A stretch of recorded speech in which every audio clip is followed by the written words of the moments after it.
O secretário de Estado dos Estados Unidos, Antony Blinken, anunciou que o país vai apresentar ao Conselho de Segurança da ONU um pedido de cessar-fogo imediato em Gaza. Cecília Malan tem os detalhes diretos de Londres. Muito bom dia, Cecília. Enfim, a iniciativa americana conta com maior possibilidade de ser aprovada, porque, como eu perguntei antes, quem vetaria a iniciativa dos Estados Unidos, né? Ficando a favor da guerra continuar.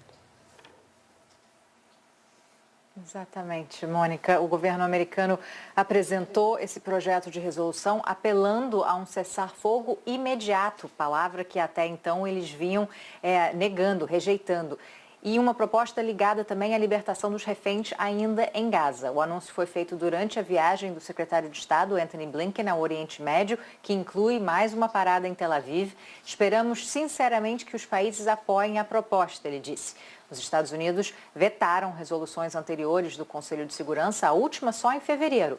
Nas últimas semanas, a Casa Branca vem aumentando a pressão sobre Israel, sempre na corda bamba da diplomacia. Blinken repetiu o direito do aliado de se defender das atrocidades cometidas pelo Hamas em 7 de outubro, mas também disse que é imperativo proteger os civis que estão em perigo e aliviar o terrível sofrimento, permitindo a entrada de ajuda humanitária essencial.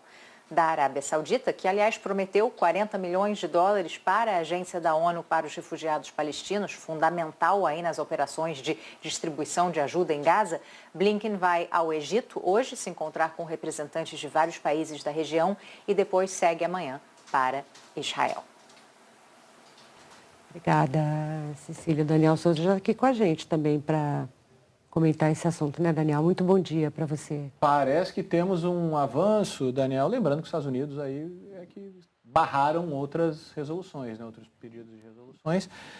Ficou muito pesado para o Biden. A gente já falou sobre isso, mas parece ter chegado aí o limite da relação Estados Unidos-Israel. Já comecei a ver a imprensa americana falando de, poxa, em algum momento, será que o próximo passo é sancionar ou deixar de enviar a ajuda que envia, a ter uma medida mais dura com Netanyahu? Bom dia, Thiago, Mônica, Cecília e a todos que nos assistem. Sem dúvida alguma, parece que a paciência dos Estados Unidos com Israel acabou, ou pelo menos está bem próxima de acabar. Afinal, quando você propõe uma resolução como essa no Conselho de Segurança da ONU, você acaba impondo a Israel, caso seja aprovada, e muito provavelmente essa resolução será aprovada, você acaba impondo um ônus muito significativo à continuidade da guerra nessas bases, a guerra do Israel contra o Hamas na faixa de Gaza. E sim, Thiago, a gente está falando da possibilidade de avançar para sanções de armamentos, sanções contra cidadãos israelenses. Essa seria uma possibilidade. Nos últimos dias, por exemplo, o governo do Canadá, ele anunciou que não venderia mais armas para Israel.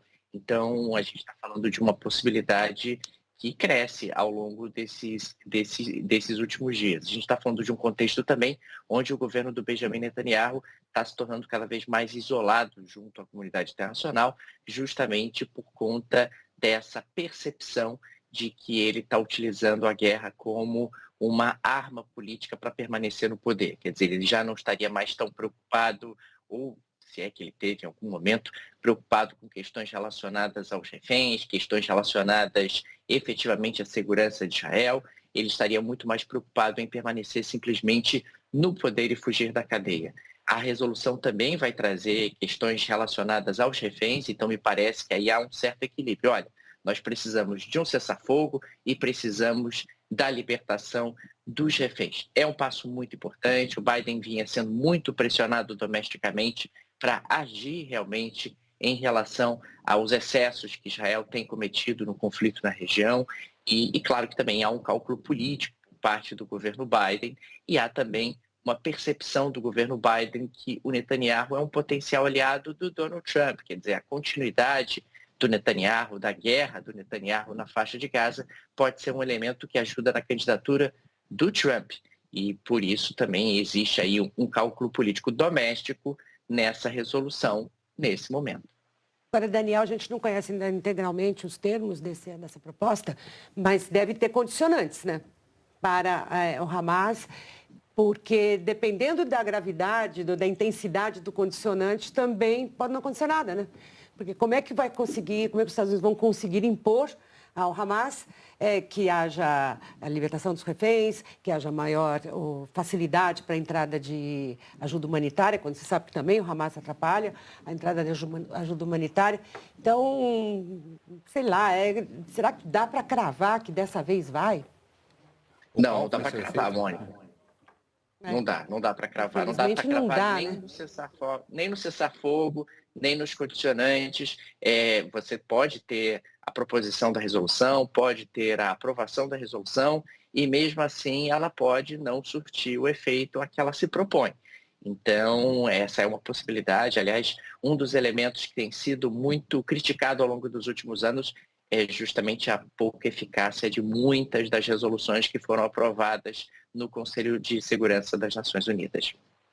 E semana que vem, tem a grande discussão agora, ou o grande pedido dos Estados Unidos é que Israel não faça uma incursão por terra em Rafah. Joe Biden quer que isso não aconteça, Netanyahu disse que vai fazer, que é a única maneira agora não aconteceu, né? Sim, e é essa tensão que continua se equilibrando. Os Estados Unidos conseguiu que um grupo do governo de Israel, uma comitiva, vá aos Estados Unidos semana que vem, então a gente deve ter essa conversa nos Estados Unidos, mas por enquanto é o grande motivo, é onde se equilibra essa conversa. Eu imagino que se Israel avançar por terra em Rafah, aí a conversa com os Estados Unidos pode ter um ponto de ruptura ali bastante significativo.